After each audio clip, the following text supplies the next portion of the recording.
Nah, ini kepada manusia. Dan begitu semua kita, bohong kalau tidak. Coba itu bapak-bapak kalau puber kedua. Toh, wah, yang tadinya ndak pernah nastrika bajunya keluar sekarang biar baju dalamnya nastrika tong. Ya kan? Begitu juga kita ini umumnya kalau mau ketemu seseorang biasanya kita latihan, kita cari dulu apa nasuka ini orang. Oh, nasuka dibawakan coklat. Oh, dia suka dibawakan kembang. Apalagi kita pasti latihan bicara supaya apa yang kita mau sampaikan gampang dimengerti. Kemudian yang paling penting juga adalah berpakaian. Kita pasti pakaian beda. Nah, begitu juga dengan ingin ketemu dengan Allah. Mau ketemu Allah supaya Allah betul-betul senang dengan kedatangan kita, maka agama menganjurkan khusyuk itu satu tadi malam wudukmu perbaiki. Dua, tata tertibmu. Aturan-aturan sholat, gerakan-gerakan sholat diperbaiki. Masa adik-adik mau pergi melamar, kau kasih duduk kakimu di atas mejanya itu calon mertuamu? Kira-kira ada begitu? Orang gila itu. Nah, begitu Allah, kita perhatikan tertib aturan-aturannya, kita bergerak. Yang berikutnya, kita perbaiki bacaan-bacaannya. Itu tadi kan disampaikan tuh, harus baik cara bicara kita. Maka ucapan-ucapan kita dalam sholat juga itu jangan terlalu cepat. Ibu bapak tahu enggak itu ketika kita tahiyat? Itu terjadi dialog Allah dengan hambanya. At-tahiyatul mubarakatus salawatu thayyibatu. Itu dialog antara Allah dengan hambanya. Tahu yang namanya dialog? Yang namanya dialog, saya bicara, ibu diam. Ibu bicara, saya diam. Itu namanya dialog. Kalau saya bicara, ibu juga bicara, itu bertengkar. Iya toh? Namanya dialog bahasa Ugina. Si pakalabe ki idi yo lama bicara. Coba lihat orang kalau pergi lamaran. Engkau tuh kapan melok tapaletu? Barangkali ada kita mau sampaikan. Yang bicara dulu yang punya rumah. Ucapan selamat datang. Sudah itu disambut oleh tamu. Sudah itu tuan rumah mengatakan barangkali ada hajat yang ingin disampaikan. Sudah bicara, saya lagi bicara sebagai tuan rumah. Baik, kami akan pertimbangkan apa yang bapak sampaikan. Masa ada orang lamaran, baku dia bicara, mentong kau kaya, kau ya mahal sekali. Ya, mula baku balik. Ya, maka itu yang namanya dialog. Kita baik bicara. Dan bapak tahu dalam sholat itu ada beberapa doa di dalamnya yang namanya kita memohon, kita harus bagus caranya. Mana ketika kita memohon, duduk di antara dua sujud, itu ada 8 permohonan yang semua baik. Rabbi ghafirli, warhamni, wajaburni, warfa'ni, warsukni, wahdini, wa'afini, wa'fu anni. 8 di dalam situ kau minta. Namanya minta, tentu harus caranya bagus. Weh, kasih saya ketuamu, kalau tidak mau kandak toko. Bukan minta namanya itu. Maka ketika baca bacaan sholat, minimal perbaiki, jangan tergesa-gesa, jangan terburu-buru. Pantas kalau kita sholatnya terlalu cepat, kan ada memang orang itu sholatnya, sholat duhur 2 rakaat ji. Tak tak tak tak tak tak. Selesai misalnya. Bukannya dia capek dengan bacaannya, tapi capek karena cepatnya. Nah, yang berikutnya tadi disampaikan harus latihan bicara, baik perbicaraan, apalagi baju. Kalau perlu dulu saya kalau mau pergi rumahnya ada orang kusuka, kalau perlu bajunya sepupuku ku pinjam. Kenapa? Kan kita mau penampilan beda ini. Masa mau ketemu Allah pakaian seadanya. Terutama kita ini anak-anak adik-adik nih yang selalu pakai baju oblong. Boleh, tapi sama nama itu piko melamar baju sambaran lu pakai. Boleh, tidak sah, tidak batal, sah. Cuma ada yang bisa membatalkan sholatmu. Apa? Ketika ruku, tak tarik nih bajumu. Mulai mito, naik nih. Sujud, kelihatan ada celengan di belakang. Batalak na boeng. Ya. Nah, itu sebabnya kita kalau pergi ke masjid pakai baju yang dianjurkan bahasa agamanya pantas, indah. Itu bukan anjuran ulama, itu bukan perintah Nabi, langsung dalam Quran surah Al-Jum'ah. Di situ dijelaskan, itu ada di situ. Datanglah engkau ke rumahku dengan berpakaian yang indah. Itu langsung diperintah Allah, berpakaian yang indah.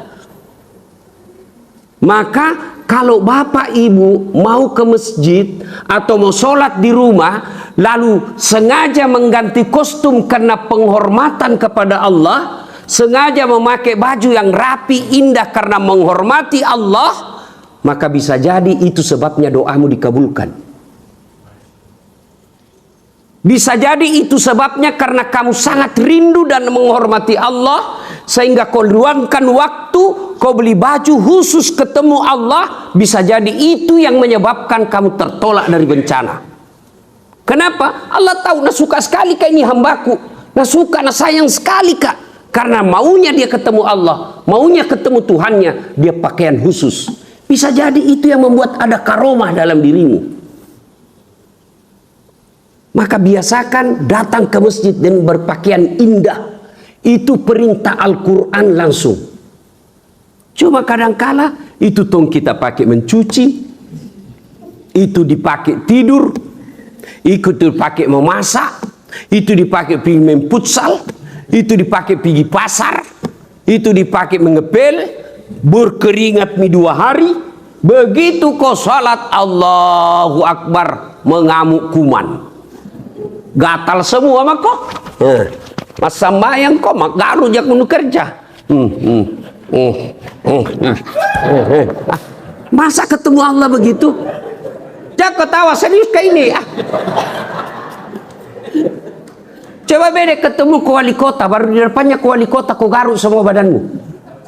Anu pak, apa namanya itu bisa bilang tadi, dari tadi ku cari pak. Nah bilang ke wali kota, keluar kau dulu hari di luar kau kalau mau ke Manggaru. Maka itu sebabnya kenapa kita belasan bahkan puluhan tahun sholat, kok sholat ini tidak bisa mencegah kita dari perbuatan maksiat. Kok sholat kita ini Allah belum dengar. Itu tadi, berpakaian ala kadarnya. Apalagi yang disunahkan supaya bisa khusyuk. Sunnah itu pakai parfum. Mana mau parfum palsu? Pakai maku. Pakai. Kalau kau sengaja beli parfum, mau kau beli yang asli, tapi kan jalan. Nah anakmu juga mau dikasih uang. Tapi kau beli yang ada apa adanya, kau beli parfum yang apa adanya supaya mengikuti sunnah Nabi, insya Allah itu yang membuat Allah senang sama kamu. Bisa jadi yang parfum palsu itu kamu pakai, Allah senyum sama kamu. Kodong motongi pakai asli, tapi ndak ada warna kusukamu hambaku. Tapi kan kita datang sekedar ketemu Allah sekedarnya saja, maka hasilnya sekedarnya juga. Nah, Ramadan kali ini usahakan yang tinggal 24 mami. 24 tinggal 24 ini yang masih 24, usahakan selama 24 hari itu kamu berpakaian yang baik ketika sholat, supaya keluar Ramadan selama 1 bulan kau latihan berpakaian baik, keluar Ramadan tetap kau amalkan. Insya Allah itu ada barakah dalam diri. Coba diamalkan. Songkok tak beda, songkok. Buka mi cium mi. Cium beda songkok tak. Cium mi. Tanam musik bu. Ibu-ibu juga begitu. Kudungnya lemu-lemu mi. Hitam bukan, coklat bukan, biru bukan. Ada itu yang ada kak di sini. Masih itu kuduna yang seperangkat alat sholat. Ya, ini yang penting ibu. Sholat ibu kudung boleh warna-warni, tapi yang sunnah itu yang tidak menarik perhatian bagi perempuan. Itu makanya dulu itu perempuan satu kedungnya warnana putih semua. Sekarang ada coklat, ada hitam, ada krem, ada biru, macam-macam ini modern nih. Boleh bu, boleh. Tapi kalau mau yang disenangi Allah, yang tidak terlalu menarik perhatian. Itu orang-orang Saudi satu jitu kudungnya hitam. Kita, waduh, ada bunga-bunganya. Tuh, untung anda ada tulisannya. Kalau ada Tommy tulisannya, orang baca semua di belakang. Majelis Taklim Penyuki. Untung tidak ada tulisannya. Ya, itu juga sunnah, adik-adik sekalian, berpakaian itu jangan ada tulisan-tulisan di belakang karena kusiksa orang. Pasti orang baca di belakangmu. Persatuan Guru Republik Indonesia, Syaban Cambaya, caleg DPR RI nomor urut 7. Itu sunnah, jangan ada tulisan-tulisan. Ibu-ibu, ini yang penting lagi, jangan tipis. Kalau tipis dan kelihatan kulitnya dari luar, batal sholatmu, pasti batal. Kenapa? Syarat sahnya sholat menutup aurat. Kalau kelihatan kulitnya, itu namanya transparan, itu batal. Boleh pakaian tipis-tipis, tapi pakai lengan panjang. Ada lagi itu yang lobang-lobang. Ada ibu toh? Lobang-lobang kudunnya. Nah kalau dia lobang-lobang dan nampak kulitnya, batal, tidak sah sholatmu. Kenapa? Syarat sahnya sholat menutup aurat. Maka hati-hati, bisa jadi itu semua yang menyebabkan sholat kita tidak mampu mencegah dari perbuatan keji dan mungkar. Ramadan kali ini tingkatkan kualitas sholat kita, perbaiki rukun-rukunnya, perbaiki gerakan-gerakannya, bacaan-bacaannya, waktu-waktu sholat kita. Itulah enaknya itu orang kalau dekat dengan masjid rumah. Karena kalau dekat dengan masjid rumah, minimal kita bisa berjamaah. Maka bapak-bapak ini kalau mau belikan rumah besok anaknya, cari yang dekat dengan masjid.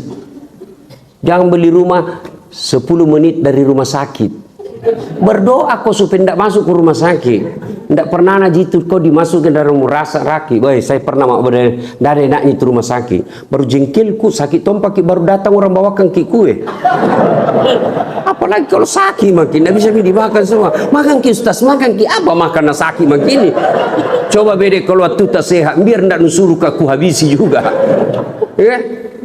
Nah, itu ada lagi bikin rumah 10 menit dari mall. Mau kau tiap hari ke mall? 5 menit dari bandara. Paling 1 kali kau 1 tahun pergi bandara.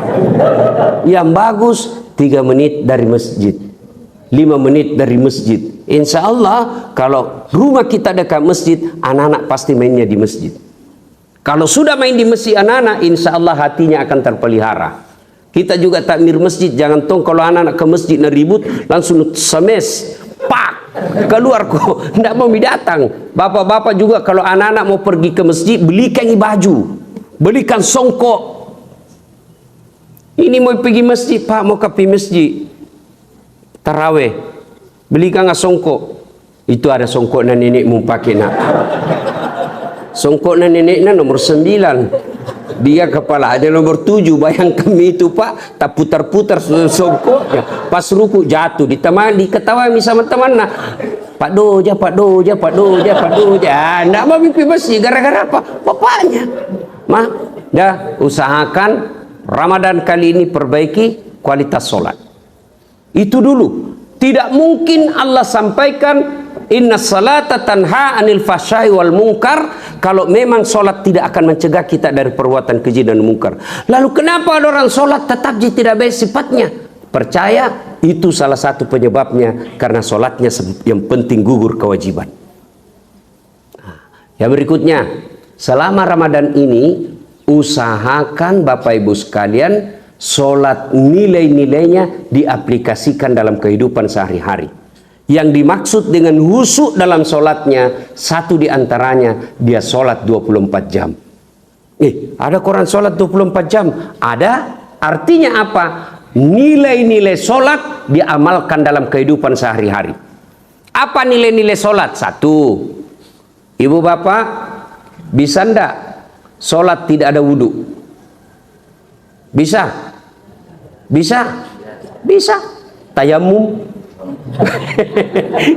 Kalau tidak ada air toh tayamum. Pernah ada orang ditayamum, Pak ini di sampingku duduk, kan atau bilang ustaz. Itu kan kalau kita berangkat subuh dari Jakarta jam-jam 2 atau hampir jam 3, itu pasti kita sholat subuhnya di pesawat. Pasti sholat subuhnya di pesawat.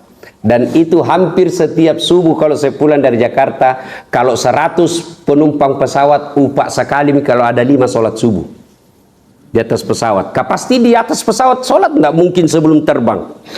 Belum masuk, tidak mungkin juga tiba jam 6 nih. Pasti di atas pesawat orang sholat.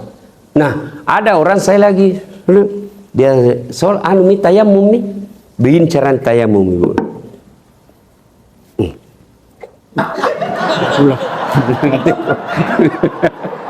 Mau ketawa, takut tersinggung nih, terpaksa bagaimana? Nak kira berkali pakai air. Namanya napa tolo-tolo dirinya. Orang kok tayamum, lihat ya, yang ndak biasa ya. Kursus kilat. Ini lengan baju harus di atas siku. Ya. Tidak boleh begini. Tidak boleh begini rata dengan siku. Atau di bawah siku. Dia harus di atas. Ya. Nah, kenapa? Karena ini harus diusap semua. Karena kalau dia sejajar siku, tidak kena siku. Nah, itu siku yang harus diusap. Nah, begini. Letakkan telapak tangan di dinding, dinding pesawat atau dinding mobil. Sudah itu, pertama tadi wajah dulu. Sorry, wajah dulu. Wajah dulu, ini dulu. Nah, usap semua yang tidak ditumbuhi bulu. Sudah. Ini tangan kiri dibawa. Sapuannya sampai di sini. Sini ya. Ini dulu. Usap. Nah, Pak Jeko, ya, kasih bengkok siku. Karena ini siku makin tua makin keriput, ya, kerepot. Sudah lap. Nah, masuk ini. Ini tadi kan ini belahan ini tadi kan. Nah, berarti tersisa debu di sini. Nah, maka ini lagi yang apa lagi? Telapaknya. Nah, ini sudah. Tadi kanan di atas, sekarang kiri di atas. Ini lagi setengah. Nah, ini saat selipat siku. Sudah sama ya mako. Ya mako lagi pura-pura ada air.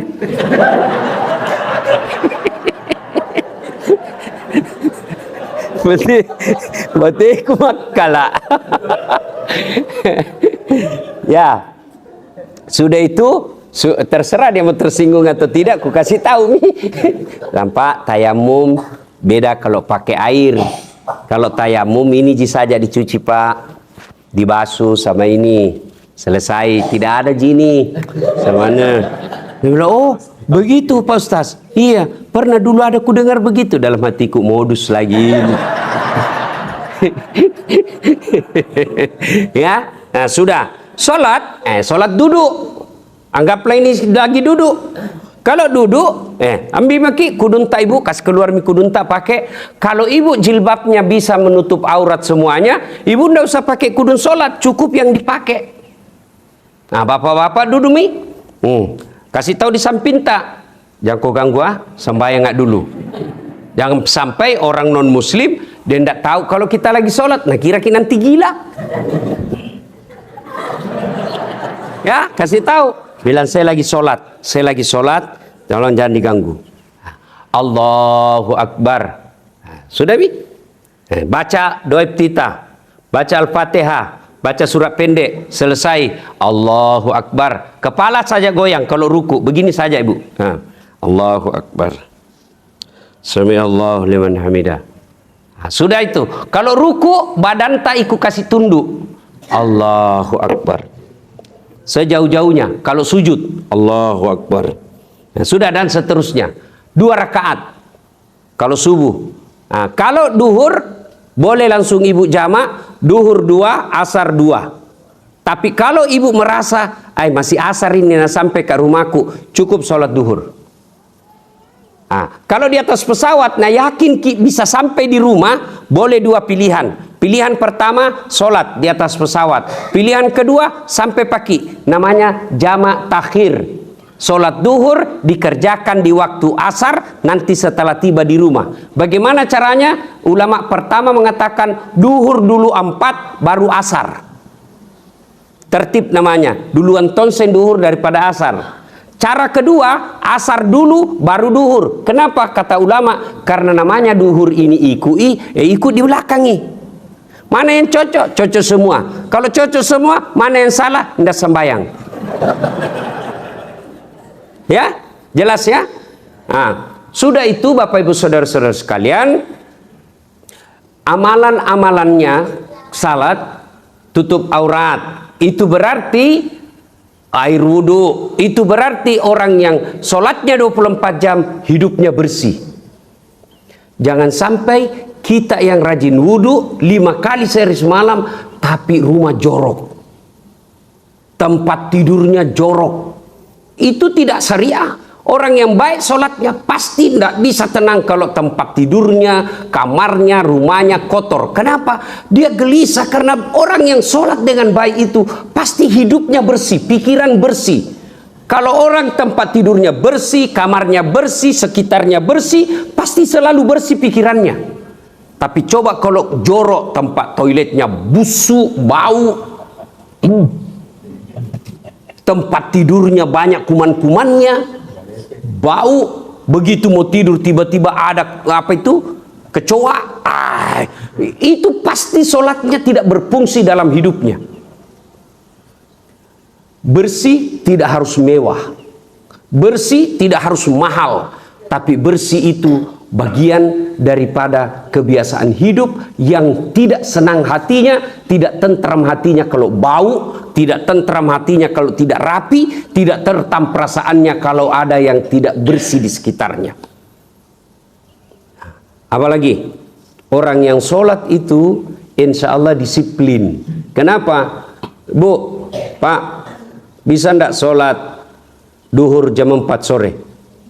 Kalau normal ya, kalau normal bisa ndak?